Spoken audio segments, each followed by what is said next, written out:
ভিয়েতনামের গ্রামাঞ্চলে আজও একটি পুরানো অদ্ভুত ভয়ঙ্কর লোকবিশ্বাস প্রচলিত আছে। অসংখ্য মানুষেরা দৃঢ়ভাবে বিশ্বাস করে ব্ল্যাক ম্যাজিক বা কালো জাদুর প্রভাব ঘটিয়ে শয়তানের মাধ্যমে মৃতকে জীবিত করা সম্ভব। একদা ভিয়েতনামের একটি প্রত্যন্ত পাহাড়ি গ্রামে কোয়াং এবং তার স্ত্রী নু এই নামের দুজন দম্পতি বসবাস করত।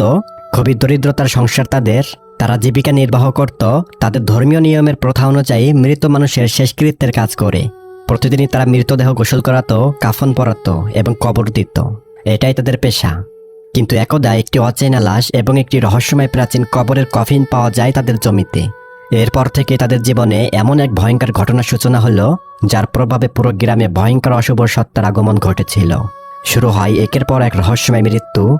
এখন প্রশ্ন হলো, এটা কি সত্যই কোনো অশুভ শক্তির অভিশাপ ছিল? এখানে কোন পদ্ধতির ব্ল্যাক ম্যাজিকের সাধনা ছিল, নাকি সবকিছুর পেছনে লুকিয়ে ছিল মানুষের তৈরি করা ভয়ঙ্কর কোনো সত্য? এই রহস্য নিয়েই আজকের সত্য হরর সিনেমা এর সম্পূর্ণ ভয়ঙ্কর রহস্য খুঁজে বের করব। তাহলে চলুন আর বেশি কথা নয়, জানা যাক ভিয়েতনামিজ সত্য ঘটনায় নির্মিত সিনেমা দ্য ক্রপস এর ঘটনা প্রবাহ। মুভির শুরুতেই দেখা যায় গভীর রাত, চারিদিকে নিস্তব্ধ জঙ্গল। এই জঙ্গলের ভেতর থাকা পাহাড়ের গুহার মধ্যে ইবলিশ শয়তানের উপাসনা চলছে। ভয়ঙ্কর কালো জাদুর সাধনায় মাতোয়ারা এক নারী। এই রিচুয়ালের পাশে রয়েছে তার 3 বছর বয়সী মৃত সন্তানের লাশ। চারিদিকে মিটমিট করে জ্বলা মোমবাতি, মশালের আলোয় গুহার প্রতিটি কোণ যেন আরো ভয়ঙ্কর বা ভীতিকর হয়ে উঠেছে। এই ব্ল্যাক ম্যাজিক রিচুয়ালে মগ্নরত নারী নিজের হাত তাজা রক্ত ভর্তি গামলায় ডুবিয়ে দিয়ে এই রক্ত খাচ্ছিল এবং বলছে, নরক থেকে আসা শয়তান হাজির হ, আমার সন্তানকে প্রাণদান কর। এভাবেই চলছে তার অদ্ভুত সকল রিচুয়ালের ভঙ্গি। এই নারীর সামনে সাজানো রয়েছে অসংখ্য মানবাকৃতির পুতুল, যেন তার মৃত সন্তানের প্রাণ ফিরিয়ে আনার বদলে সে সবকিছু উৎসর্গ দেওয়ার জন্য প্রস্তুত রয়েছে। এবার এই নারীতান্ত্রিক অন্ধকারের মধ্যে লাঠি গড়িয়ে অদ্ভুত কথায় মন্ত্র জপছিল। কিন্তু এরই মধ্যে ঘটে যায় অনাকাঙ্ক্ষিত ভয়ঙ্কর ঘটনা। দেখা যায় এই নারীর সামনে থাকা মূর্তির মধ্য থেকে বাদুরের মতো একটি পাখি বের হয়। অতঃপর এই বাদুর এই নারীর মুখ দিয়ে গলার মধ্যে প্রবেশ করেছিল। ভয়াবহভাবে পজেস্ট হয়ে যাচ্ছে এই নারী। মুহূর্তের মধ্যে সে শূন্যে চড়ে যায়। দেখে আন্দাজ করা যাচ্ছে এই তান্ত্রিক মহিলার করা ব্ল্যাক ম্যাজিকের ডাকে অভিশপ্ত কোনো শয়তান এসে তার শরীরে ভর করেছে। ঠিক এভাবে কয়েক সেকেন্ডের মধ্যেই এই মহিলা অভিশপ্ত হয়ে যায় এবং এভাবে সে অচেতন হয়ে পড়ে এখানে। তাহলে এই নারী তার মৃত সন্তানকে জীবন্ত করতে পারল কিনা, নাকি তার ব্ল্যাক ম্যাজিকে সাকসেস হওয়ার আকাঙ্ক্ষা থেকেই গেল? শয়তানকে তার ছেলেকে জীবন্ত করতে পারবে কিনা, এই প্রশ্ন রয়ে যায় মুভির এই শুরু থেকে। আচ্ছা, মুভির শুরুর এই ঘটনাগুলো খুব করে খেয়ালে রাখিয়েন, খুবই গুরুত্বপূর্ণ এটা। এবং এই মহিলা শয়তানের নিয়ন্ত্রণে যাওয়ার পর তার সাথে কি ঘটেছিল, এগুলোই ভিডিওর মাঝামাঝিতে জানতে পারবো। তাছাড়া এটাই এই মুভির মূল এবং প্রধান টুইস্ট। এরপর থেকে গল্প চলে যায় 15 বছর পরে। দেখা যায় ভিয়েতনামের প্রত্যন্ত গ্রামের রাস্তা দিয়ে বাইকে চড়ে যাচ্ছে এক দম্পতি। এই হলো কোয়াং, পেশায় একজন কাঠমিস্ত্রি। এটা কোয়াংয়ের স্ত্রী নু। তবে নু মরে যাওয়া মানুষের গোসল করায়, সহজভাবে বলতে গেলে তাদের ধর্মের রীতি অনুযায়ী মৃত মানুষের শেষকৃত্যের কাজ করে থাকে। তাদের ধর্মের রীতি অনুযায়ী মৃত মানুষদের শেষকৃত্যের জন্য যা যা করা লাগে নু সেটাই করে। যদিও এই কাজটা কিছুটা ভীতিকর, এটাই তার পেশা। এই কাজ থেকে উপার্জিত আয় দিয়ে সংসার চালায় তারা। আজ নু যাচ্ছে পাশের গ্রামে। সেখানে একজন বৃদ্ধ মারা গেছে। তারই গোসল করিয়ে শেষকৃত্যের জন্য লাশকে রেডি করতে যাচ্ছিল। যাওয়ার পথে নু বলছিল, আমি আর কখনোই তোমার সাথে ঝগড়া করব না, তাছাড়া আর কখনোই তো জোয়া খেলবো না। তাহলে এখান থেকে বোঝা যায় নুয়ের জোয়ার নেশা রয়েছে, সে প্রচুর জোয়া খেলে। তাছাড়া এই বিষয়টাও খেয়াল করুন, নু এখন 7 মাসের অন্তঃসত্ত্বা। আবার বাড়িতে তার একটা ছেলেও আছে, যেটা আমরা একটু পরে জানতে পারবো। তবে এখানে নূর স্বভাবের এমন পরিবর্তনের কথা শুনে কোয়াং বেশ খুশি হয়েছিল যে তার স্ত্রী আর কখনোই জোয়া খেলবে না। আচ্ছা, নু যে বলল তার জোয়া নেশা রয়েছে, সে জোয়া খেলে, এই কথাটাও খুবই গুরুত্বপূর্ণ পুরো ঘটনা বোঝার জন্য। এভাবেই তারা পাশের গ্রামে এসে পৌঁছায়। দূর থেকে দেখা যাচ্ছে সামনের একটি বাড়িতে অসংখ্য সাদা কাপড় টানানো। সাদা কাপড় মানেই তো এই বাড়িতে কেউ মারা গেছে, শোকের বাড়ি। দেখা যায় বাড়িতে শোকের ছায়া, সবাই কান্নাকাটি করছে। আবার অনেকে তাদের ধর্মের বিধান অনুযায়ী শেষকৃত্যের আয়োজন করতে ব্যস্ত। ঠিক এভাবেই কোয়াং তার স্ত্রী নুকে এই মরা বাড়ি পৌঁছে দিয়ে কোয়াং তার নিজের কাজে ফিরে গিয়েছিল। নু এখন ঘরের ভেতরে, তার সামনে শোয়ানো বৃদ্ধ একজন মানুষের মরাদেহ। দেখে মনে হচ্ছে এই লাশটির জন্য পছন্দ রয়েছে। নু এখানে কাজ শুরু করে দিয়েছে। প্রথমে লাল সুতো দিয়ে লাশের পায়ের আঙ্গুল বাঁধা হচ্ছে, যাতে করে লাশের বডি টানটান হয়ে থাকে। এখন নু এই মৃত ব্যক্তির জামা খুলতে গিয়ে তার চোখে পড়ে বৃদ্ধ এই মৃত ব্যক্তির হাতে দামি একটা ঘড়ি রয়েছে। তবে জোয়া নেশা আর বিশাল ঋণের চাপে ডুবে থাকা নুয়ের মনে এখন তীব্র লোভ জেগে উঠেছিল। মানে এই ঘড়িটা এখন সে চুরি করবে। দেখা যায় চুপিসারে এই মৃত ব্যক্তির পরিবারের সবার গোপনেই হাত থেকে ঘড়িটা খুলে নেওয়ার চেষ্টা করছিলেন নু। কিন্তু ঠিক তখনই মৃতদেহের মুখের উপর থাকা সাদা কাপড়টা যেন অদৃশ্য কোনো শক্তি বলে হঠাৎ উড়ে যায়। এটা কিভাবে সম্ভব? এখানে নূ বেশ অবাক হয়ে লাশের দিকে তাকিয়ে দেখে বিষয়টা কি হলো, কিভাবে ঘটলো এটা। তবে নূ এখানে আরো ভয়ঙ্কর দৃশ্য দেখে। এই মৃত লাশটি তার দিকে যেন তাকিয়ে আছে। বিভৎসতার চাহনি, কিন্তু মৃতকে গোসল করানো, তাদের ধর্ম অনুযায়ী শেষকৃত্যের জন্য লাশকে রেডি করা, এইসব কাজে দীর্ঘদিনের অভিজ্ঞতা থাকায় তার ভয়ে বুক কাঁপলেও নূ এখানে তেমন একটা ঘাবড়ায়নি। এখানে তেমন একটা ভয়ও পাচ্ছিল না। এখন নূ এই মরা লাশের চোখ বন্ধ করে দেওয়ার জন্য হাত বুলিয়ে দিচ্ছিল। কিন্তু আশ্চর্যের বিষয়, চোখ দুটো কিছুতেই বন্ধ হচ্ছে না। যেন কোনো অলৌকিক বা অস্বাভাবিক শক্তি বলে এই চোখগুলো খোলা অবস্থায় আটকে আছে, কোনোভাবেই বন্ধ হচ্ছিল না। কিন্তু হঠাৎ এই লাশটা প্রচণ্ড ছটফট করতে শুরু করেছিল। আবার এই লাশের মুখ থেকে কালো রক্ত বের হয়ে নূরকে মাখিয়ে দেয়। তবে এত ভয়ঙ্কর ঘটনা ঘটে গেল, এই দৃশ্য দেখে নূর এখানে চিৎকার চেঁচামেচি করছে না। তাহলে বোঝা যায় তার সাহস এবং মানসিক দৃঢ়তা সত্যই সাধারণ মানুষের চেয়ে অনেক বেশি। এই জন্যই তো নূর লাশ গোসল করানোর মতো এত গা ছমছমে কাজ করতে পারে, মানে ভয় পায় না তেমন। পরের সকালে সবুজে ঘেরা মনোমুগ্ধকর বনজ পরিবেশ। দেখা যায় কয়েকজন লোক এই জঙ্গলের ভেতরে এসেছে কোয়ানের সাথে। মূলত এই জমিটাই কোয়ানদের, কোয়ান এই জমিটাই বিক্রি করতে চায়। জমির ক্রেতারা এসেছে কোয়ানের এই জমি দেখার জন্য। যদি পছন্দ হয় তাহলে ক্রয় বিক্রয়ের কথা হবে। অর্থাৎ নূর জুয়া খেলার জন্য কোয়ানদের ঋণের বোঝা এতটাই বেড়ে গেছে, এখন নূরের স্বামী কোয়াং এক প্রকার বাধ্য হয়েই তার পূর্বপুরুষদের অর্থাৎ তার বাবার রেখে যাওয়া জমিটা বিক্রি করতে বাধ্য হচ্ছিল। এই জুয়ার ঋণ পরিশোধ করতেই হবে। এই জমিটা ছিল জঙ্গলে ঘেরা, এখানে অনেক বড় বড় গাছও আছে। এই টুপি পরা লোকটাই হলো মূল ক্রেতা, আবার সে এই জমিটা কিনতে বেশ আগ্রহী। এই লোকটার নাম ফেং। ফেং একজন শামান বা কবিরাজ। আসলে ভিয়েতনামে একটি প্রথা আছে, তা হলো ভিয়েতনামিরা কোনো জমি কেনার আগে শামানদের দিয়ে সেই জমিটা চেক করায়। তারা জানার চেষ্টা করে এই জমিতে কোনো অশুভ শক্তির আনাগোনা আছে কিনা, মানে জিন ঘটিত কোনো প্রবলেম আছে কিনা। এখানে শামান ফেং কোয়ানদের জমিটা চেক করছিল তার আধ্যাত্মিক রিচুয়ালের মধ্য দিয়ে। দেখা যায় ফেংয়ের কাছে থাকা বিশেষ ধাতুর একটি চাকুর মতো কিছু জমির মাঝখানে পুঁতে দেয়। তবে এই রিচুয়াল শুরু করতেই অদ্ভুত কিছু ঘটনা ঘটে এখানে। গাছের উপর থেকে পাখিগুলো ছুটে চলে যায়। এই মাটি যেন পাথরের মতো শক্ত হয়ে গেছে। এই শামান ফেনের হাতের ছুরিটা এই মাটিতে পোতা যাচ্ছিল না। এই মাটি কেন এত শক্ত হবে, এই বিষয়টি তীব্র সন্দেহজনক মনে হওয়ায় শামান ফেন কান পেতে মাটির নিচের শব্দ শোনার চেষ্টা করে। এখন তার মনে হচ্ছিল ভূগর্ভ থেকে রহস্যময় কোনো আওয়াজ ভেসে আসছে, যেন কোনো নারীর আত্মনাদ ভেসে আছে, সাথে ভয়ঙ্কর রকমের অদ্ভুত গর্জন। বেশ অদ্ভুত রহস্যময় ব্যাপার। এই জমির মাটির নিচে অশুভ কোনো কিছু রয়েছে, এটাই বুঝতে পেরে শামান ফেং আরো জোরে লোহার চাকুটা এই মাটিতে গেঁথে দিয়েছিল। এবার সে কম্পাস বের করে দিক নির্ণয় করে কোন দিকে পূর্ব পশ্চিম। তবে এই কম্পাসের দিক নির্ণয় অবস্থান দেখে এখন শামান ফেং নিশ্চিতভাবে জানায় মাটির ঠিক এই বরাবর কোয়ানের জমির নিচে একটি প্রাচীন কবর রয়েছে। তাই মাটি খুঁড়ে কবরটা এখান থেকে না সরানো পর্যন্ত কোয়ানের জমি বিক্রি হবে না। তাহলে এখন বেশ বাড়তি চিন্তার মধ্যে পড়ে গেল কোয়াং। জমিটা এই মুহূর্তে বিক্রি হলো না। এখন রাত। এই কাঠের তৈরি বাড়িটাই হলো কোয়ানদের। বেশ শুনশান চারিদিকে। তবে ঘরের ভেতরে নু এবং কোয়াং আলোচনা করছিল তাদের জমিতে পাওয়া কবরটা কারা দিয়েছিল, কার কবর হতে পারে। তবে কোয়ানের ধারণা এটি হয়তো তাদের পূর্বপুরুষদের মতো কারো কবর হবে হয়তো। কোয়ান জানাই আমাদের পূর্বপুরুষদের কবর হলে এটাকে মাটি করে বের করব না, প্রয়োজন হলে জমি বিক্রি করব না। কিন্তু নু বলে আমার বিশ্বাস এটি গ্রামের কোনো অজ্ঞাত মানুষের কবর হবে, নিশ্চয় বেওয়ারিশ কবর। তাই নিয়ম মতো এবং আমাদের ধর্ম অনুযায়ী সামান্য পূজা অর্চনা করে কবরটি সরিয়ে ফেলাই উত্তম। আর কবর সরিয়ে ফেললে তো জমি বিক্রি করে আমার জোয়ার ঋণের টাকা শোধ করা যাবে, সহজ ব্যাপার। তাদের কথোপকথনের মধ্যে পাশের বাড়ির হং খালা এসে পড়েছিল। এই হলো খালা হং। তবে খালা হং এসেছে কোয়ানদের ছেলেটাকে দেখতে। তবে হং খালা কিন্তু খুবই সরল সোজা ভালো মানুষ, সবসময় কোয়ানদের ভালো মন্দের খোঁজ খবর রাখে। বলা যায় হং খালা নিজের ছেলের মতোই জানে কোয়াংকে। কিন্তু নুকে তেমন পছন্দ করে নাই খালা, কারণ নুয়ের তো জোয়ান নেশা রয়েছে। তার জোয়ান নেশার জন্য এই কোয়াংরা প্রায় সর্বহারা হয়ে গেছে এখন। এভাবেই হংখালা চলে যায় কিছু কথাবার্তা বলে। এখন নুয়ের ঋণের বোঝা থেকে মুক্তি পেতে যত দ্রুতই সম্ভব এই জমিটা বিক্রি করতেই হবে।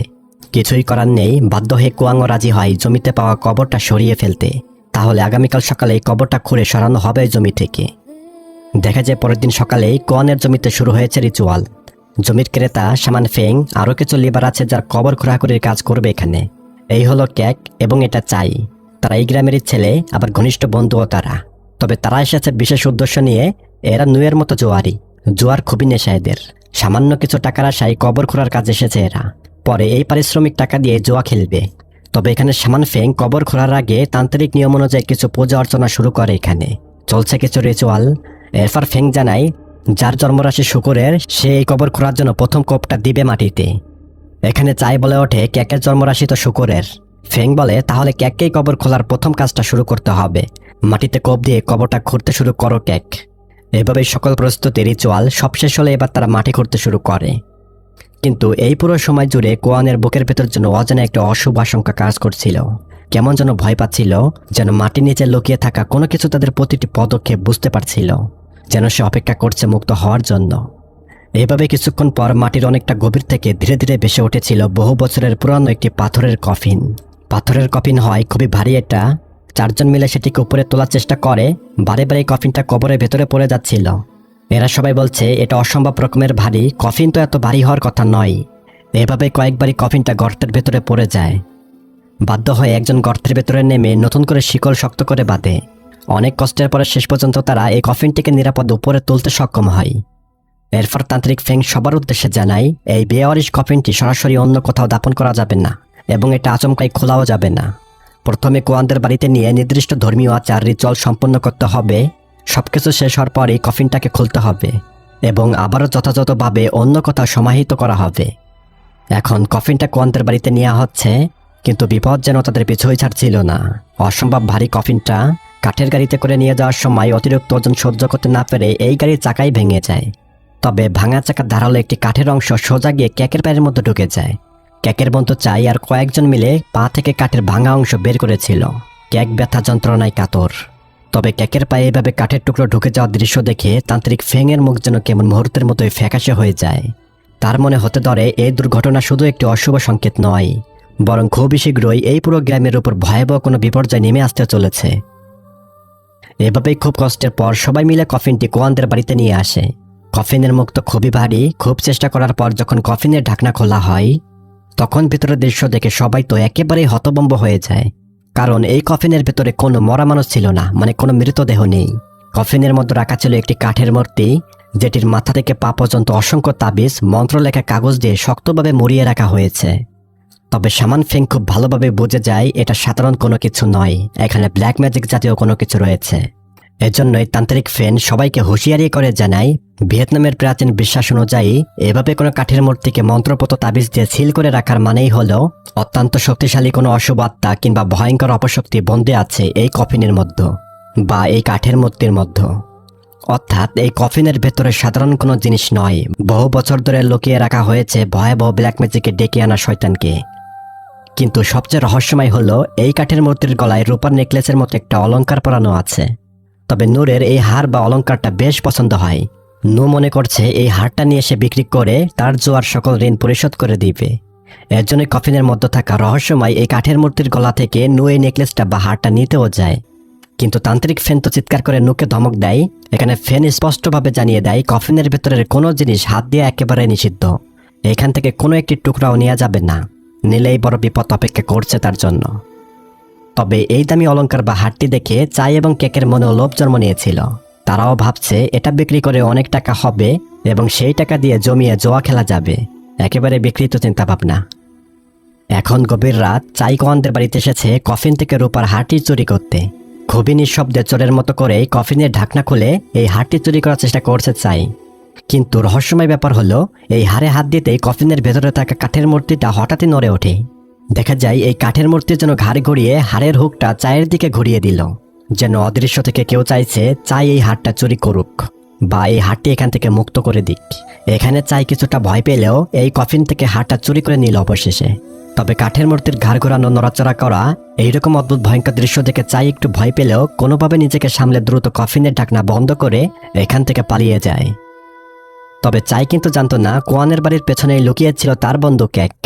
আসলে ক্যাকও কিন্তু একই উদ্দেশ্য নিয়ে এখানে এসেছিল এই হারটি চুরি করতে, কিন্তু চাই ক্যাকের আগেই চুরি করে ফেলেছে হার। এরপর চাই অদ্ভুত এই রূপার হারটি নিয়ে তাদের জোয়ার আসরে যায়। চায়ের ধারণা ছিল এই হারটি বিক্রি করে বা বন্ধক রেখে ধার নিয়ে জোয়া খেলার সব ঋণ পরিশোধ হয়ে যাবে। চাই জামু নামে লোকটার থেকে টাকা ধার নিয়ে গেম খেলেছিল, তবে এখন জামু এই প্রাচীন পুরাতন হারটি নিয়ে চায়ের নেওয়া সম্পূর্ণ ধার পরিশোধ করবে না। মানে জামু জানাই এই প্রাচীন হারের এত মূল্য নেই, তুমি তো আমার কাছ থেকে অনেক টাকা নিয়েছিলে, এই হার দিয়ে তা শোধ হবে না। এখন হতাশ চাই, কষ্ট করে চুরি করেও লাভ হলো না তেমন। কিন্তু চাই হঠাৎই এখানে দেখে একের পর এক অদ্ভুত ভয়ঙ্কর দেখতে নারী যেন তার সামনে এসে হাজির হয়। দূর থেকে চাইকে যেন দেখছিল ওই নারী। চাই এই জুয়ার আসরের ঘরের মধ্যেই খুঁজতে থাকে ওই নারীকে, কেন চাইকে ফলো করছে। কিন্তু চাই এখানে মনে করছিল গতরাতে হয়তো তাকে চুরি করতে দেখে ফেলেছে কেউ, এর জন্য চাই এই হারটা নিজের জামার ভেতরে লুকিয়ে ফেলেছিল। তবে হঠাৎ পর্দার ভেতর থেকে বিভৎস নারী অবয়ব বেরিয়ে আসে, এমনকি চায়ের পা ধরে টানও দেয়। এবার চাই কিন্তু খুবই ভয় পেয়ে যায়, আসলেই ভয় পেয়ে গেছে অনেক। এভাবেই দেখা যায় চাই খেলার আসর ছেড়ে বাড়ির দিকে যাচ্ছিল, ভীষণ ভয় পাচ্ছে চাই। নদীর উপরের ঝুলন্ত ব্রিজের উপর দিয়ে যাচ্ছে চাই, চারিদিকে নেমে আসে ভয়ঙ্কর নিরাপত্তা, কিন্তু তেমন একটা বাতাসও নেই আশেপাশে। তারপরও হঠাৎই পুরো সেতু যেন প্রচণ্ডভাবে দুলতে শুরু করে। কিন্তু হঠাৎ চাই দেখে দূরে ব্রিজের উপরেই একটি মহিলা অবয়ব যেন দাঁড়িয়ে আছে। দূর থেকে তার চেহারা দেখা যাচ্ছে না যদিও, তবে একটা ছায়ামূর্তি খুব ভালোভাবেই দেখা যাচ্ছিল। তবে মুহূর্তের মধ্যেই এই অদ্ভুত মহিলা অবয়ব চায়ের ঠিক পিছনে এসে হাজির হয়। তবে সবচেয়ে ভয়ঙ্কর ব্যাপার হলো চাইকে কেমন পজেস করে ফেলেছে মুহূর্তের মধ্যেই। চাই এখন বশীভূত, কেমন যেন মুহূর্তের মধ্যেই নিজের উপর থেকে সকল নিয়ন্ত্রণ সম্পূর্ণভাবে হারিয়ে ফেলেছে চাই। এখন অদ্ভুত এই ছায়ামূর্তির পিছু নিতে নিতে সেতু রেলিংয়ের উপর উঠে গেছে চাই। এইভাবেই এই ভয়ঙ্কর শক্তি চাইকে মায়াজালে ফেলে বিভ্রান্ত করে ব্রিজ থেকে নিচের খরস্রোতা নদীর পানিতে ঝাঁপ দিতে বাধ্য করে। এখন প্রশ্ন হলো, তাহলে কি ওই কফিন থেকে চুরি করা অলঙ্কারের জন্যই অপশক্তির বশীভূত হয়ে চাই মারা গেল? পরের সকালে মনোমুগ্ধকর শীতল আবহাওয়া, গ্রামের সবুজ সতেজ বাতাসে মোহিত সকলেই। খুবই সুন্দর একটি সকাল। এই সকালেই কোয়াং এসেছে হংখলার বাড়িতে। কোয়ান তাকিয়ে আছে দোলনার দিকে। এই দোলনায় ঘুমিয়ে আছে কোয়ানের ছেলে। বিষয়টা মনে রাখেন, কোয়ানের ছেলে দোলনায় শোয়া। আচ্ছা, এই হলো জনাব কিম, হংখলার হাজবেন্ড। তারা কথাবার্তা বলছিল। কিম চাচা বলে, আর কতদিন এভাবে থাকবে কোয়াং, সময় তো চলে যাচ্ছে। তবে এখানে চাচা কিসের সময় এবং কোয়ানের কোন বর্তমান অবস্থানের কথা বোঝাতে চাচ্ছে? এই ভীষণ রহস্যময় ব্যাপার আরেকটু সামনে ঘটবে, তখন বুঝতে পারবেন চাচা কোন সময়ের কথা বলল। তবে তাদের এসব কথাবার্তার মধ্যেই জুনা নামের একজন গ্রামের জেলে বাসিন্দা কিম চাচাকে বলতে এসেছে নদীতে চায়ের মৃতদেহ পড়ে আছে। এভাবেই কোয়াং কিম চাচা নদীর দিকে যায়। কোয়াং দেখছে গ্রামের হাসপাতালের নার্স আবার কিছু সাধারণ লোকজন চায়ের লাশকে উপরে তুলে আনলো। দীর্ঘ সময় পানিতে থাকার জন্য লাশের অবস্থা ভালো নয়, আবার পোস্টমর্টেমও করতে হবে। এখানের একজন মুরব্বী লোক ক্যাককে বলে, তোমার বন্ধু কিভাবে মারা গেল? তোমরা তো সবসময় একসাথে থাকো। তবে ক্যাক এখানে একেবারে চুপ থাকে, কোনোই কথা বলে না। তবে ক্যাকের চেহারা দেখে বোঝা যায় তার মনে অন্য কিছু ঘুরপাক খাচ্ছিল। তবে গ্রামের সবাই ধরে নেয় জোয়ার ঋণ এসব দেনার চাপে হতাশ হয়ে সে আত্মহত্যা করেছে। কিন্তু এখানের কেউ বুঝতে পারেনি চায়ের মৃত্যুর পেছনে ভয়ঙ্কর অপশক্তি রয়েছে। এখন বিকাল, দেখা যায় নু তখনও জোয়ার নেশায় অন্ধ হয়ে জোয়ার আসরে টাকা উড়িয়ে যাচ্ছিল। এর কিছু সময়ের মধ্যেই নু সব টাকা হেরে যায়। নুকে খুঁজতে সেই খেলার আসরের দিকে যাচ্ছিল কোয়াং। কোয়াং দেখে হতাশ হয়ে বাইরে দেওয়ালের উপর বসে আছেন নু। কিন্তু নিজের ভুল স্বীকার করার বদলে নু এখানে উল্টো কোয়ানের সাথে তর্কে জড়িয়ে পড়ে। এখানে নু বলে কোয়াং এর আয় রোজগার তেমন ভালো না, এর জন্যই নাকি নোরা গরিব, সংসার চালাতে হিমশিম খায়। তাছাড়া জোয়া খেলে নু অনেক টাকা জিতে ধনী হয়ে যেতে চায়, কিন্তু সে মূল ধনই নেই জোয়া খেলার জন্য। তাছাড়া জোয়া খেলে ধনী হওয়ার আশায় নু এসব ভয়ঙ্কর জোয়ার নেশায় ডুবে আছে। জোয়া খেলে নাকি ধনী হয়ে যাবে। তবে কোয়াং চরিত্র দিক দিয়ে ছিল অত্যন্ত শান্ত এবং পরিশ্রমী পুরুষ। রাগ না করে সে নুকে বাড়ি ফিরতে বলে। পথে যেতে যেতে কোয়াং জানায় চাই তো মারা গেছে, নুকে তো চায়ের শেষকৃত্যের জন্য যেতে হতে পারে। তবে চায়ের মৃত্যুর খবর শুনে নু কিছুটা অবাক হয়ে যায়। এদিকে ক্যাক এখনও সেই কফিনের উপর হারের লোভে জর্জরিত। যে কোনো মূল্যে এই হারটি তার পেতেই হবে। তবে ক্যাক জানে ওই হারটি এখনো চায়ের মৃতদেহর সাথে রয়েছে, আর লাশটা রয়েছে মর্গে। দেখা যায় গভীর রাতে ক্যাক এই মর্গে ঢুকে পড়ে। ক্যাক দেখে হারটি রয়েছে চায়ের কোমরের মধ্যে গোজা। এভাবে চায়ের লাশের কোমর থেকে হারটি নেওয়ার জন্য সে হাত বাড়াতেই হঠাৎই কোথা থেকে বরফ শীতল এক দমকা হাওয়া বয়ে যায়। ক্যাকেরও মনে হচ্ছিল হাসপাতালের এই মর্গের ভেতরে অদৃশ্য কোনো সত্তার উপস্থিতি হলোই মাত্রই। কেমন যেন পরিবেশটা একেবারে অদ্ভুত হয়ে গেল মুহূর্তের মধ্যেই। তবে এখানে অবিশ্বাস্য একটি ঘটনা ঘটে। হঠাৎই চায়ের লাশটা চোখ মিলে তাকায়, একেবারে তাকিয়ে আছে। ক্যাক তো খুবই ভয় পাচ্ছে, তবুও চায়ের চোখ বন্ধ করার চেষ্টা করে, কিন্তু অদ্ভুত, চোখ তো বন্ধ হয় না। অথচ হাত দেওয়ার সাথে এই চোখ তো বন্ধ হয়ে যাওয়ার কথা, যেহেতু এটা মৃত মানুষ। এরই মধ্যে চায়ের লাশ প্রচণ্ডভাবে কাঁপতে শুরু করে। চায়ের মুখ থেকে কালো রক্তর মতো বেরিয়ে আসে। এটা কালো পচা রক্ত মনে হচ্ছে। এই মহা ভয়ঙ্কর দৃশ্য দেখে ক্যাক ভয় জ্ঞান হারানোর অবস্থায় পৌঁছে যায়। খুবই ভীতিকর অবস্থা, কিন্তু ক্যাকের লোভ ক্যাকের ভয়কে হার মানিয়ে ফেলেছে। এখানে দেখা যায় এক ঝটকায় ক্যাক চায়ের কোমর থেকে হারটি নিয়ে যায়। এই হার নিয়ে প্রাণ পরে দৌড়ে সেখান থেকে কোনো মতে পালিয়ে যায় ক্যাক। তবে এই রাতে ক্যাক কিছু অদ্ভুত রকমের ভয়ঙ্কর স্বপ্ন দেখেছিল। এইরকম স্বপ্ন সে আগে কখনোই দেখেনি। ক্যাক স্বপ্নে দেখতে পায় সে কবরস্থানের মধ্য দিয়ে মাতাল অবস্থায় হেঁটে যাচ্ছিল, কিন্তু এরই মধ্যে তার চারিদিকে অসংখ্য ভয়ঙ্কর চেহারার মানুষজন তার দিকে তাকিয়ে আছে। তাদের চেহারা একেবারেই ভয়ঙ্কর রকমের ছিল, সাধারণ বা নর্মাল মানুষের মতো না। তারা যেন কবর থেকে উঠে এসেছে। এত ভীতিকর স্বপ্ন দেখে ঘুম থেকে তড়িগড়ি করে জেগে ওঠে ক্যাক। এখন সকাল হয়ে গেছে। এবার ক্যাক তার স্ত্রী ওয়াককে ডাকছিল, তবে ওয়াক ছিল বাহিরে। কিন্তু এই সুযোগে গতরাতে চুরি করে আনা হারটা আয়নার পেছনে লুকিয়ে রাখতে ধরে ক্যাক। ক্যাক চিন্তা করছে হারটা এখান থেকে নিয়ে আজ সন্ধ্যার সময় বিক্রি করে দিব। তবে ক্যাকের পিছনে হঠাৎই তার স্ত্রী এসে দাঁড়ায়। তবে আচমকাই ক্যাক তার স্ত্রী ওয়াককে দেখে ভয়ে লাফিয়ে উঠেছিল। মানে আচমকা মানুষকে দেখলে যা হয়। তবে ক্যাকের স্ত্রী ওয়াক জানতে চায় কি লুকাচ্ছিল ওখানে। কিন্তু ক্যাক বলে কিছুই তো না, আয়নার পেছনে অনেক ময়লা জমেছে, এটাই দেখলাম। তবে ক্যাকের খুবই মদের নেশা ছিল, একেবারে মাতাল হয়ে বাড়িতে ফিরত। এভাবেই ক্যাক তাড়াহুড়া করে কাজের অজুহাত দেখে বাড়ি থেকে বেরিয়ে যায়। ক্যাকের পায়ে খুবই ব্যথা, ভালো মতো হাঁটতেও পারে না। তবে ক্যাক আয়নার পেছনে কি লুকাচ্ছিল, ক্যাকের এই অস্বাভাবিক আচরণে তার স্ত্রীর সন্দেহ হয়। কৌতূহলবশত সে আয়নার পেছনে খুঁজে দেখলে সেখানেই তো পেয়ে যায় ঝকঝকে দামি পাথর খচিত রূপার সেই গলার হার। এখন রাত হয়ে গেছে, ক্যাক এখনো বাড়িতে ফেরেনি। হয়তো সে মাতাল হয়ে পড়ে আছে, নয়তো জোয়ার আসরে বিভোর। দেখে যায় ক্যাকের স্ত্রী সকল কাজবাজ শেষ করে লুকিয়ে রাখা গলার হারটা বের করে। বড় আনন্দের সাথে সেটি গলায় পরার জন্য ব্যাকুল হয়ে আছে। ওয়াক এই হারটা হাতে নিয়ে ভীষণ খুশি হয়ে যায়। তবে ওয়াক এখানে ভাবছিল তাহলে এতদিনে তার মদ্যপ এবং দায়িত্বহীন স্বামী হয়তো অবশেষে বদলে গেছে। ওয়াককে সারপ্রাইজ করার জন্যই হয়তো হারটা লুকিয়ে রেখেছিল ক্যাক এখানে, পরে দেখাবে। কিন্তু ওয়াক তো বুঝতে পারছে না এই ঝলমলে অলংকার কোনো উপহার নয়। এখন ভয়াবহ মৃত্যুর দিকে ওয়াককে টেনে নেওয়ার এক ভয়ঙ্কর অভিশাপের সূচনা হবে। দেখা যায় এভাবেই হারটা গলায় পড়ার সাথে সাথে ঘরের দরজা বন্ধ হয়ে গেল। ওয়াকের কাছে বিষয়টা বেশ অদ্ভুত লাগলো, কারণ দরজা নিজে থেকে কিভাবে লক হওয়া সম্ভব। এভাবেই বন্ধ হয়ে যাওয়া দরজা খুলে দিয়ে ওয়াক আবারও আয়নার সামনে বসে। এবার পুরোপুরি হারটা গলায় পড়া শুরু করেছিল। নিজেকে আয়নায় দেখে ওয়াক খুবই খুশি হয়েছিল, তাকে বেশ সুন্দরী লাগছে এই হারে। কিন্তু হঠাৎই এই হার যেন গলার সাথে আটকে গেছে। তীব্র জোরে ওয়াকের গলা চেপে ধরেছে অদৃশ্য শক্তি বলে। খুবই অদ্ভুত ব্যাপার, ওয়াকের দম বন্ধ হয়ে যাচ্ছিল। আবার অদৃশ্য কোনো শক্তি তাকে তীব্র জোরে ধাক্কা দিয়ে ঘরের জানালার দিকে আশ্রয় ফেলেছিল। ভয়ে আতঙ্কে ওয়াক কিছুই বুঝতে পারছে না এসব কি ঘটলো তার সাথে। কিন্তু আরো ভয়ঙ্কর বিষয় হলো, ওয়াক দেখে তার মাথা ঠিক উপর দিক থেকে ফাঁসির দড়ি নেমে আসতে ধরে, যেন অদৃশ্য কেউ ওয়াকের জন্য এই ফাঁসির মৃত্যুর ফাঁদ তৈরি করেছে। মুহূর্তের মধ্যে দড়িটা নিজে থেকে ঘরের সিলিংয়ে শক্ত হয়ে বাঁধা পড়ে।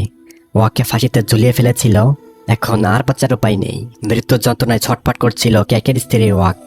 এভাবেই কয়েক সেকেন্ডের ভেতরেই ওয়াকের মৃত্যু হয়। তার দম বের হয়ে যাওয়ার সাথে সাথেই অদ্ভুতভাবে ঘরের দরজাটাও বন্ধ হয়ে যায় আনভিজিবল কোনো শক্তিতে।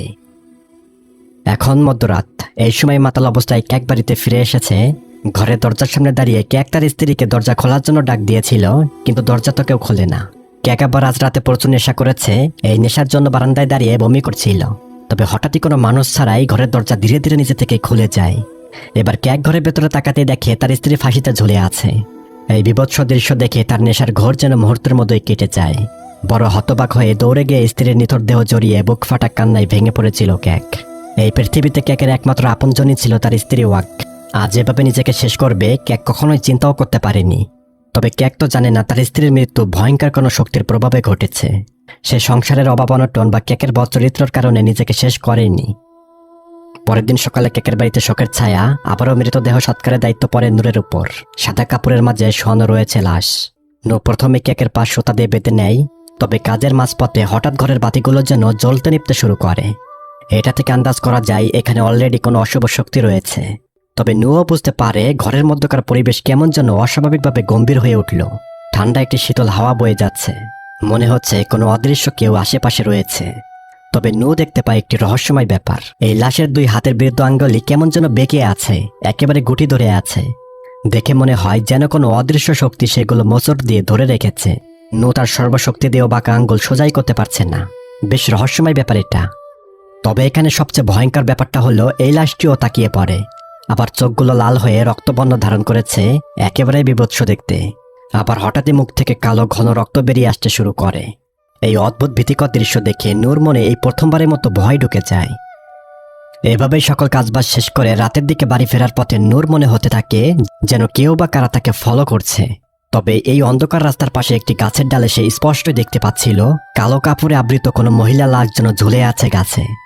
চরম ভয় পাচ্ছে এটা দেখে নূ, কিন্তু সাহস করে আবার তাকাতে সেটি রহস্যজনকভাবে অদৃশ্য হয়ে যায়। এখানে নূ খুব ভালোভাবে বুঝতে পারছে তার আশেপাশে কোনো অদৃশ্য খারাপ সত্তার আগমন ঘটেছে। তবে নূ এখানে নিজেকে বুঝিয়ে সাহস জোগানোর চেষ্টা করছে। হয়তো সারাদিনের ক্লান্তি, লাশকে গোসল করানো, এসব নানান মানসিক চাপের কারণে সেসব কল্পনা বা ভয়ঙ্কর বিজল দেখতে পাচ্ছিল। তবে হঠাৎ করে সেই ঝুলন্ত লাশের বীভৎস দৃশ্যটি এবার মুখের ঠিক সামনে দৃশ্যত হয়েছিল। এই অদ্ভুত ভয়ঙ্কর চেহারা দেখে এবার আসলে কিন্তু ভয় ঢুকে গেছে নূরের ভেতরে। চরম ভয়ে আতঙ্কে প্রাণ পরে দৌড়ে বাড়ির দিকে ছুটে যায় নূ।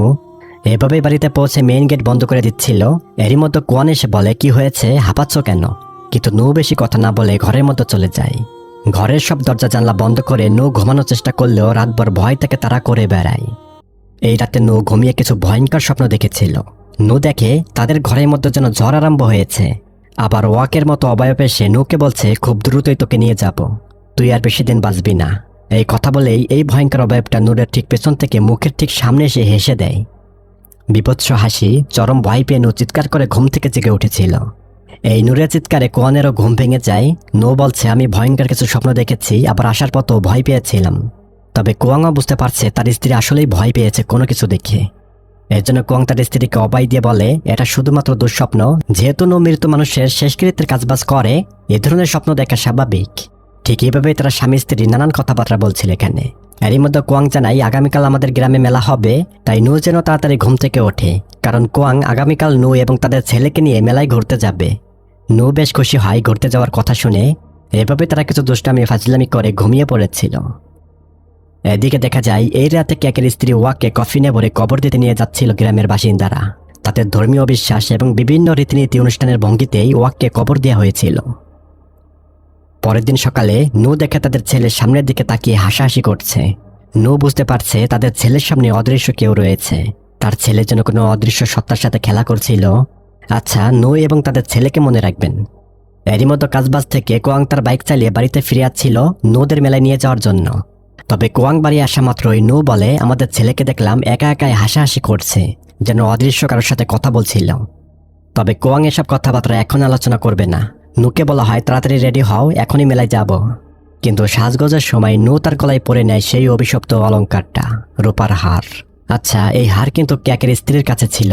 তবে ক্যাকের মরা স্ত্রীর গোসল এবং শেষকৃত্যের কাজ করার সময় নূ তার গলা থেকে এই অভিশপ্ত হারটি চুরি করেছিল।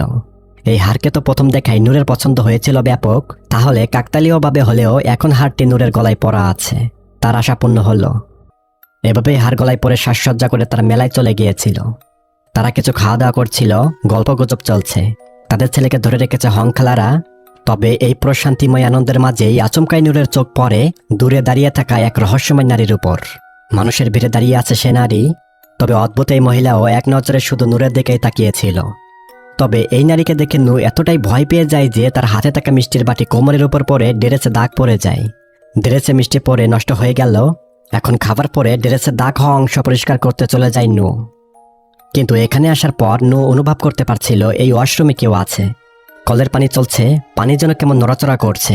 নিশ্চিত বোঝা যাচ্ছে নূর আসার আগে এখানে কেউ ছিল। যদিও সে অদৃশ্য, তবুও এখানে কারো উপস্থিতি আছে এটা শিওর নূ। তবে হঠাৎ যেন নিচে থেকে একটি ভয়ঙ্কর হাত বেরিয়ে এসে তার পা শক্তভাবে চেপে ধরে। তবে কোনো মতে এই ভয়ঙ্কর জিনিসের থেকে নিজেকে ছাড়িয়ে বাইরে বেরোতেই সে দেখতে পায় এই রহস্যময় নারী মেলার ভিড়ের মধ্য দিয়ে তার ছেলেকে কোলে নিয়ে হেঁটে চলে যাচ্ছিল। ছেলেকে বাঁচানোর মরিয়া চেষ্টায় নূ পাগলের মতো তার পিছু নেয়। ওই নারী অবয়বের পিছু করতে করতে নূ মেলার পেছনের এক নির্জন পাহাড়ের ঢালে এসে পড়ে। এখানটা একেবারে নির্জন, জনমানবহীন। তবে নূ দেখতে পায় সেই মহিলাও নেই, তার ছেলেও নেই এখানে। চরম হতাশায় নূ এখন তার ছেলের জন্য কান্নাকাটি করছিল, কে নিয়ে গেল তার ছেলেকে। তবে হঠাৎই সে ভয়ঙ্কর নারী অবয়ব নূরের মুখের ঠিক সামনে এসে হাসি দিয়ে উঠেছিল।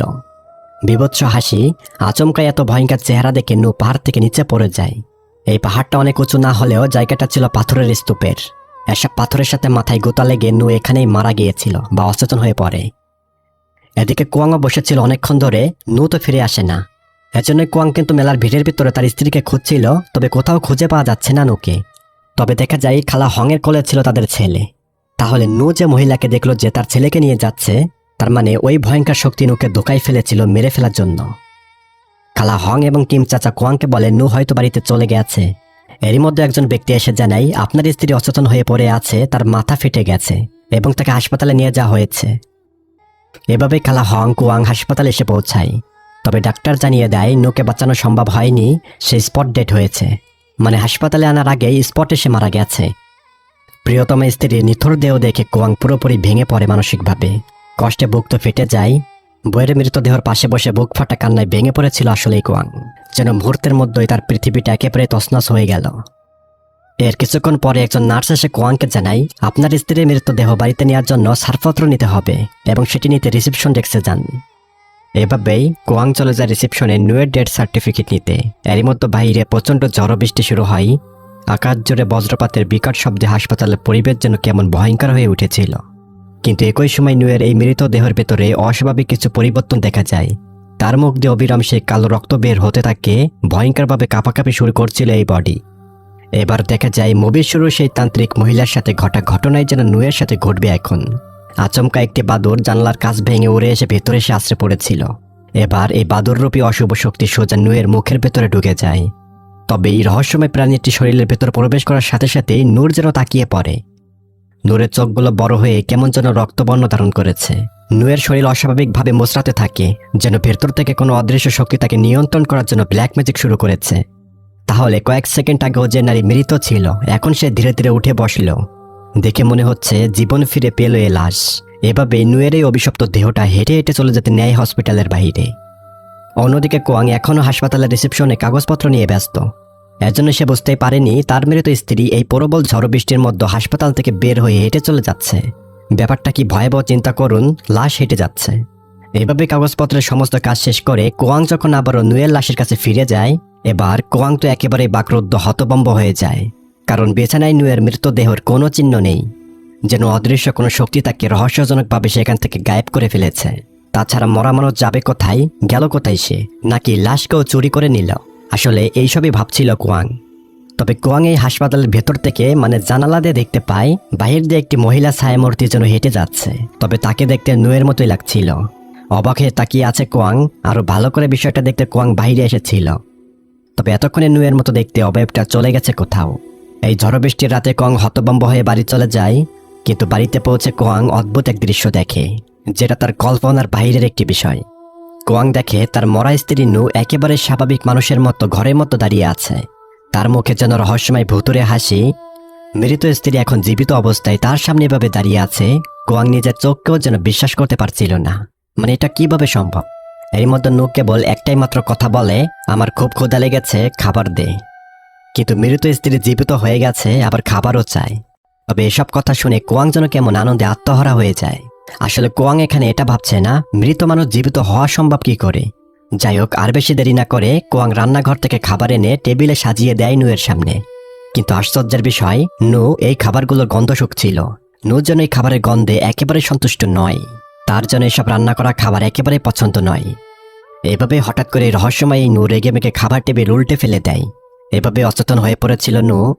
তবে এখানে বিন্দু পরিমাণ ভয় না পেয়ে কোয়াং নুকে বিছানায় শুয়ে দিয়ে তার সেবা যত্ন করছিল। কিন্তু এবার কোয়াং বুঝতে পারে নুয়ের পুরো শরীর যেন বরফের মতো ঠান্ডা, যেন এটা জীবিত কোনো মানুষের শরীর নয়। তার শরীরে যেন বিন্দু পরিমাণও রক্ত নেই। এবার কোয়াং তার স্ত্রীর এই অবস্থা নিয়ে ভীষণ চিন্তায় পড়ে যায়। আসলে এটা কি হচ্ছে তার সাথে? এটা কি আসলে তার স্ত্রী নু, নাকি কোয়াং এসব স্বপ্নের মতো দেখছে? এই সকল চিন্তা এবং নুকে পাহারা দিতে দিতে কোয়াং এই বিছানার পাশে রাতটা কাটিয়ে দেয়। পরের দিন সকালে ঘুম ভাঙতে কোয়াং বুঝতে পারে নু বিছানায় নেই। কোয়াং তো পুরো বাড়ি তন্ন তন্ন করে খুঁজতে থাকে, আবার ভয়ও পাচ্ছে।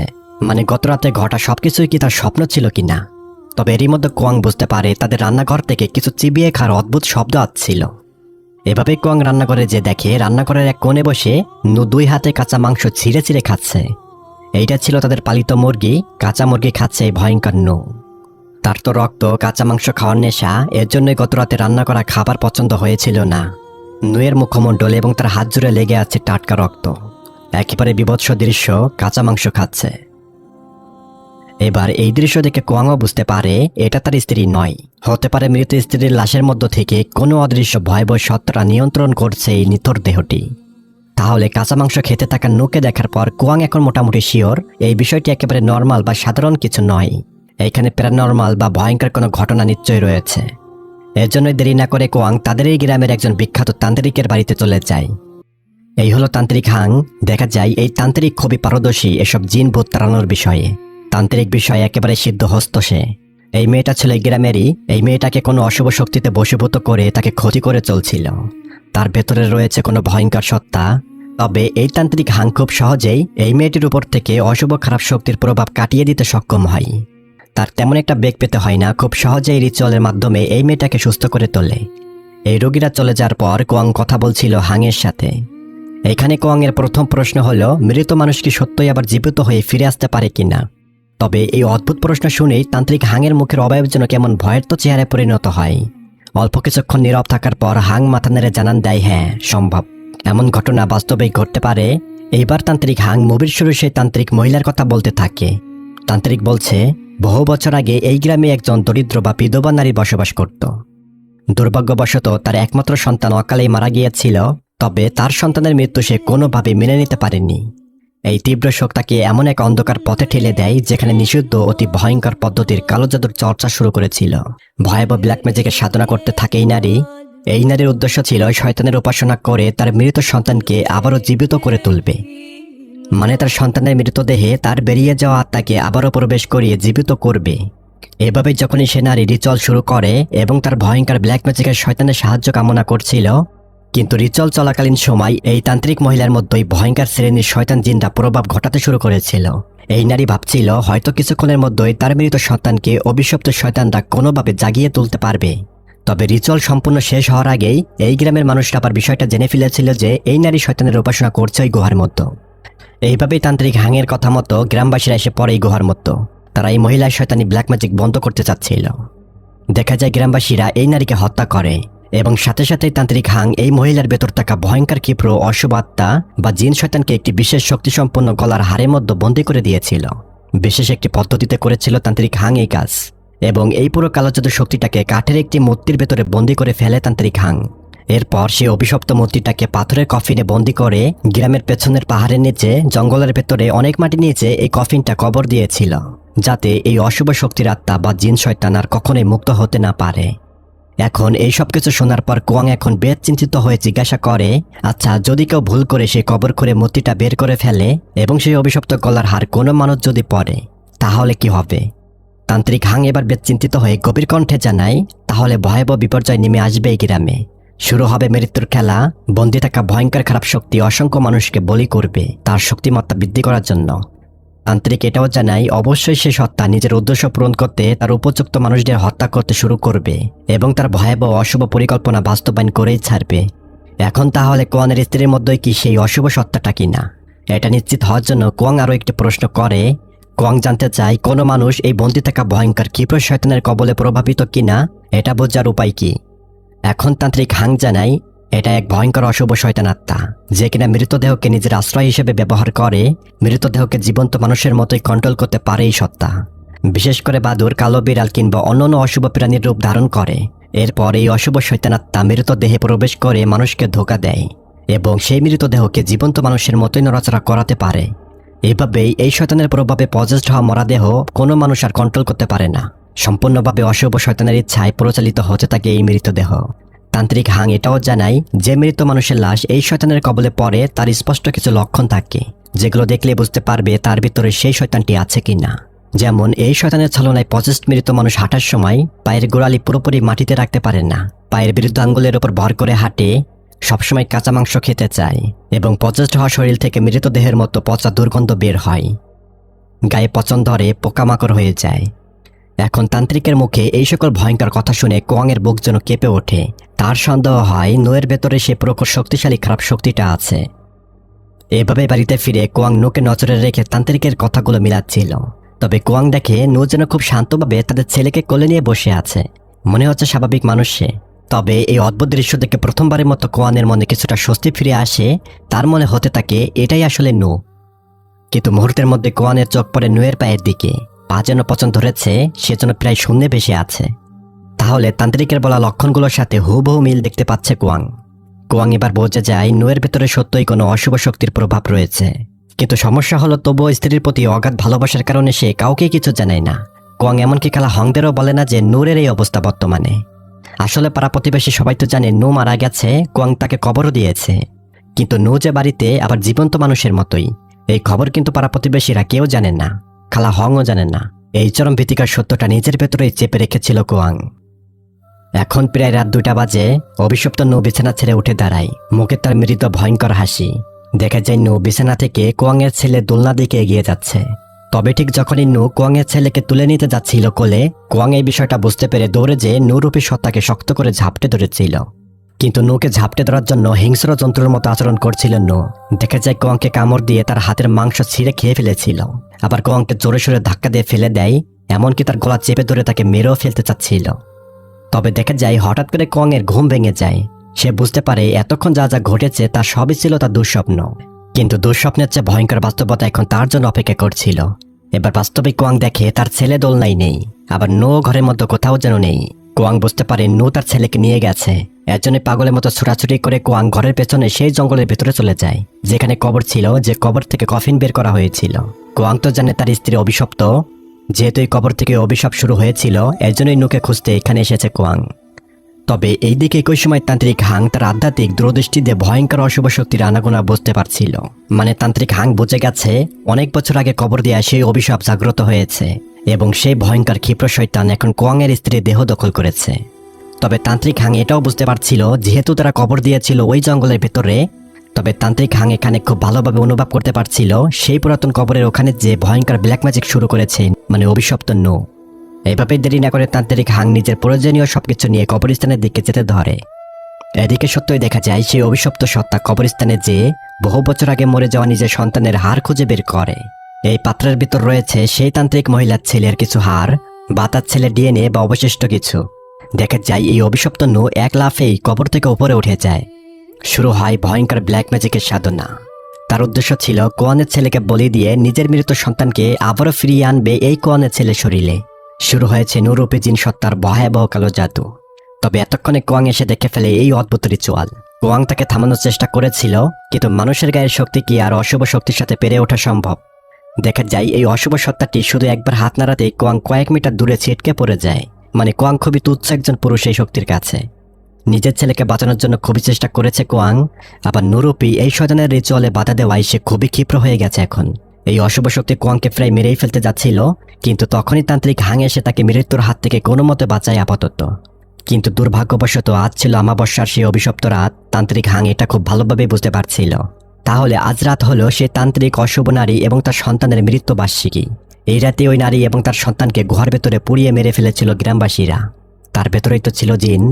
মানে বিষয়টা হলো মুভির শুরু সেই তান্ত্রিক মহিলার মধ্যে বাদুররূপী শয়তান এসে প্রবেশ করেছিল এবং এরপরেই তো তান্ত্রিকের ছেলেকে কোনো মতে জীবিত করার চেষ্টা করতো সেই শয়তান।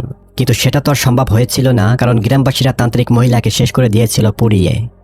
এভাবে সেই কবর ঘুরে কফিনটা খোলার জন্যই এই তান্ত্রিকের ভেতরে বন্দী হয়ে থাকা শয়তানটা এখন মুক্ত হয়ে গেছে।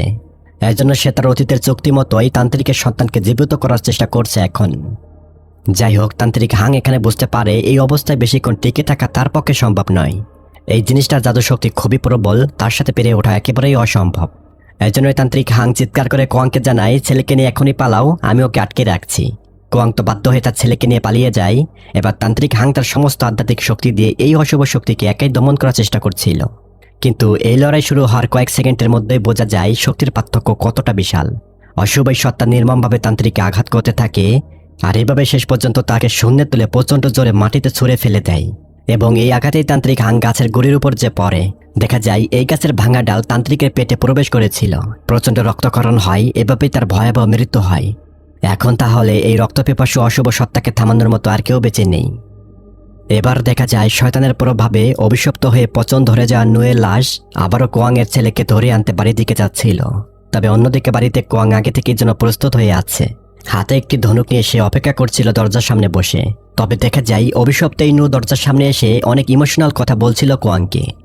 মানে সে এখানে এমন একটি ভাব তৈরি করার চেষ্টা করছে যেন কোয়াংয়ের বিশ্বাস তৈরি হয় এটা আসলে তার স্ত্রী নু।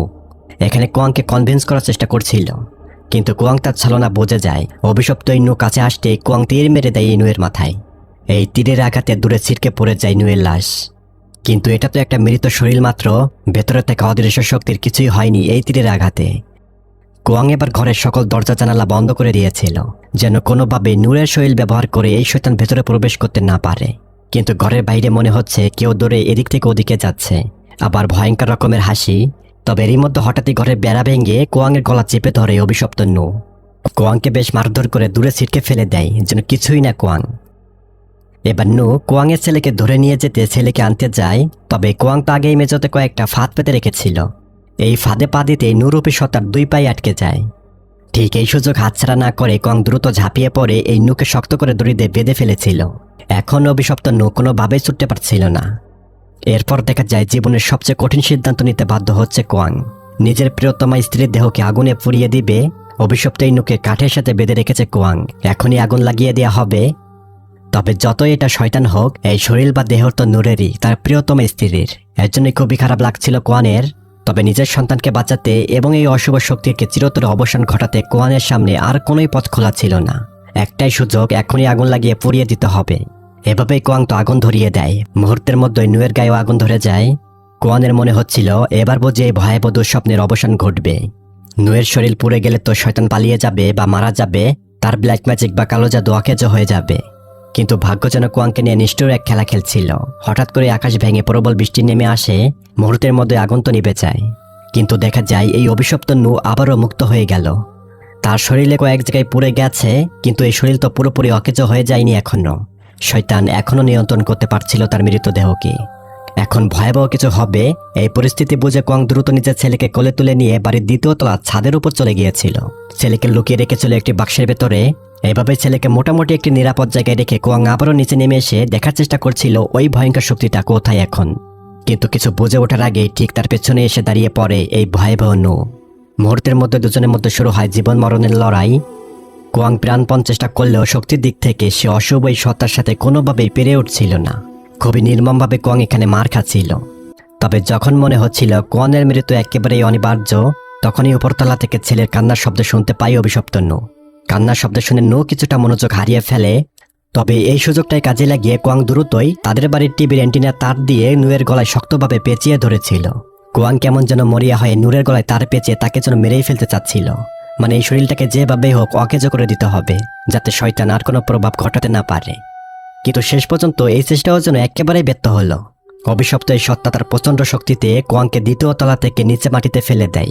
কোয়াং এখন মৃত্যুর মুখোমুখি। অনেক উপর থেকে পড়ে তার শরীর একেবারে অসহায়, ব্যথায় কাতর, নিস্তেজ হয়ে পড়ে আছে। কিন্তু ঘটে যায় এখানে একটি আনএক্সপেক্টেড ঘটনা। এখনই আকাশ চিরে ভয়াবহ বজ্রপাত নেমে এসেছিল টিভির অ্যান্টিনার উপরে। এছাড়া নুয়ের গলায় তো তার পেঁচানো ছিল আগে থেকেই। এখন বজ্রপাতের এই প্রচণ্ড আঘাতে তারের মধ্য দিয়ে তীব্র মাত্রায় বিদ্যুৎ প্রবাহিত হয়ে অশুভ এই নূরূপী শয়তান দ্বিতীয় তলা থেকে নিচে ছিটকে পড়েছিল। একেবারে কোয়াংয়ের পাশেই নিথর হয়ে পড়েছিল এটা। তবে কিছুক্ষণ পর কোয়াংয়ের হুঁশ ফিরেছিল। কিন্তু কোয়াং তো ব্যথায় কাতর, কোনো মতে উঠে দাঁড়ানোর চেষ্টা করছিল। তবে তার একটাই চিন্তা, যেভাবেই হোক উপরতলায় যে তার ছেলেকে নিয়ে পালাতে হবেই এখনই। কিন্তু ঠিক তখনই নু আবারও যেন উঠে দাঁড়ায়। তার বিভৎস চেহারা মুহূর্তের মধ্যে কোয়াংয়ের গলা চেপে ধরে তাকে শূন্যে তুলে ফেলে। দেখা যায় কোয়াংয়ের গলায় ফাঁস লাগিয়ে ঝুলিয়ে রেখেছে এই অভিশপ্ত নু। এখানে কোয়াংয়ের গলায় ফাঁস পরিয়ে ক্যাকের স্ত্রী ওয়াকের মতোই মেরে ফেলতে চাচ্ছিল। নিঃশ্বাসটা বন্ধ হয়ে আছিল। তবে লক্ষ্য করুন, এখানে কোয়াং কিন্তু ছটফট করছিল মৃত্যু যন্ত্রণায়। মনে হচ্ছিল তাকে মেরেই ফেলছে অদৃশ্য কেউ। ঠিক এখান থেকেই এই সত্য ঘটনার মুভির টুইস্ট রিভিল হয়। দেখা যায় কোয়াং ফাঁসিতে ঝুলে গুনগানের শব্দ করছে। এই আওয়াজ শুনে দৌড়ে এসেছিল খালা হং এবং চাচা কিম। কিন্তু আশ্চর্যের বিষয়, তারা এখানে কোনো অশুভ শক্তি বা ভয়ঙ্কর কিছুই দেখতে পারে না। তারা দেখে কোয়াং নিজের গলায় ফাঁস দিয়ে আত্মহত্যার চেষ্টা করছে এখানে। খালা হং এবং চাচা কিম দড়ি কেটে কোয়াংকে নিচে নামিয়ে আনে। কোয়াং এখানে প্রায় অচেতন হয়ে গেছে। এভাবেই কিছুক্ষণ পর জ্ঞান ফিরে পেতে কোয়াং পাগলের মতো চিৎকার করে তার স্ত্রী এবং সন্তানকে খুঁজতে থাকে। এখন খালা হং সজোরে কোয়াংকে কয়েকটা চরমে চিৎকার করে জানায়, বাস্তবে ফিরে আসো কোয়াং, তোমার স্ত্রীর সন্তান তো অনেক আগেই মারা গেছে। তবে খালার এসব কথাই এইবার কোয়াংয়ের সমস্ত ভ্রম যেন ভেঙে গেল। তাহলে অবশেষে এতক্ষণ ধরে লুকিয়ে থাকা নির্মম সত্যটি কোয়াংয়ের সামনে রিভিল হয় এখন। এই মুভির মূল সত্যটা হলো, আসলে প্রকৃতভাবে জোয়ারি ছিল কোয়াং নিজেই, তার স্ত্রী নু নয়। জানা যায় জোয়ার ঋণের বোঝায় জর্জরিত হয়ে কোয়াং নিজের বাড়ি ঘর জমি জমা সব বিক্রি করে দিতে বাধ্য হয়েছিল। তাদের শেষ জমিটুকু বিক্রি করার পরে কোয়াং তার অন্তঃসত্ত্বা স্ত্রী নুকে নিয়ে বাড়িতে ফিরছিল বাইকে করে। বাড়ি ফেরার পথে কোয়াং তার স্ত্রীর কাছে ওয়াদাবদ্ধ হয়েছিল আজ থেকে চিরতরে সে জোয়া ছেড়ে দেবে এবং নতুন করে সংসার শুরু করবে। কিন্তু ভাগ্যের নির্মম পরিহাসে সেই দিনই এক দুর্ঘটনায় কোয়াংয়ের স্ত্রী নু এবং তার পেটের অনাগত সন্তান দুজনেই মারা যায়। বেঁচে যায় শুধু কোয়াং। তবে এই নির্মম ভয়াবহ বাস্তবতা কোয়াং কোনোভাবেই মেনে নিতে পারেনি। তার স্ত্রী এবং অনাগত সন্তানকে হারানোর শোকে কোয়াং মানসিকভাবে ভারসাম্য হারিয়ে ফেলেছিল কিছুটা। এরপর থেকে সে নিজের কল্পনার জগতে বাস করতে শুরু করে। প্রতিদিন একটি পচা কাঠের গুঁড়িকে নিজের স্ত্রী সন্তান ভেবে আগলে রাখত কোয়াং। কিন্তু ধীরে ধীরে তার উন্মাদন এমন পর্যায়ে পৌঁছে যায় যে সে নিজেই নুয়ের কবর খুঁড়ে মৃতদেহ বাড়িতে নিয়ে এসেছিল এবং প্রতি রাতে সে মৃতদেহকে জড়িয়ে ধরেই ঘুমাতো। হংকালারা বারবার কোয়াংকে সত্যটা বোঝানোর চেষ্টা করলেও কোয়াং নিজের তৈরি ভ্রমের জগৎ ছেড়ে বেরিয়ে আসতে পারেনি। আর শেষ পর্যন্ত তার জীবনের বাকি সময় কেটে যায় একটি মানসিক হাসপাতালে। 4 দেওয়ালের মধ্যে বন্দী হয়ে জীবন কাটিয়েছিল কোয়াং। তবে কোয়াংয়ের এই ভ্রমের মধ্যে একটি সত্য রহস্য লুকিয়ে আছে। তা হলো কোয়াংয়ের স্ত্রী নুয়ের কবরের নিচেই ছিল মুভির শুরুতে দেখানো সেই অভিশপ্ত নারী তান্ত্রিকের কবর। তাছাড়া কোয়াং যখন মানসিকভাবে ভারসাম্যহীন হয়ে তার মরা বইয়ের কবর খুঁড়ে লাশ বাড়িতে এনে রেখেছিল, একই সাথে কিন্তু সেই অভিশপ্ত তান্ত্রিকের কবর ভেঙে যায় এবং সে ভয়ঙ্কর শয়তান সাথে সাথে মুক্ত হয়ে গিয়েছিল। এভাবেই বহুকাল পর মুক্ত হওয়া শয়তান গ্রামের কয়েকজন মানুষের উপর তার শয়তানি ফ্রিকোয়েন্সি দিয়ে তার নিস্তেজ হয়ে যাওয়া শক্তি বৃদ্ধি করার চেষ্টা করেছিল। তাছাড়া চায়ের মৃত্যু ক্যাক এবং তার স্ত্রীকে বলি হিসেবে নিয়েছিল এই শয়তান। অর্থাৎ এই মুভির গল্পটা একেবারে অসমাপ্ত, অসংখ্য প্রশ্ন রেখে শেষ করা হয়েছে গল্পটা। এখানে কোয়াংয়ের মানসিক সমস্যাও আছে, আবার অতি অপরাকৃত সত্তার ভয়ঙ্কর তাণ্ডবও রয়েছে। এই মুভির একেবারে শেষে আমাদেরকে দেখানো হয় বাস্তবের কোয়াংকে। দেখা যায় বাস্তবের কোয়াং এখনও তার মরা স্ত্রী দেহ কাঠের মধ্যে রেখে সবসময় তার পাশে রাখে, এমনকি এটা নিয়ে সে ঘুমিয়েও থাকে। এই মুভিটা আসলে সম্পূর্ণ সত্য ঘটনা থেকে, তবে গল্পটা বুঝতে বেশ কষ্ট হয়েছে শেষের দিকে। না বুঝে থাকলে ক্ষমা করবেন, আসলে আমি সর্বোচ্চ চেষ্টা করেছি গল্পটা ব্যাখ্যা করতে এবং বোঝাতে।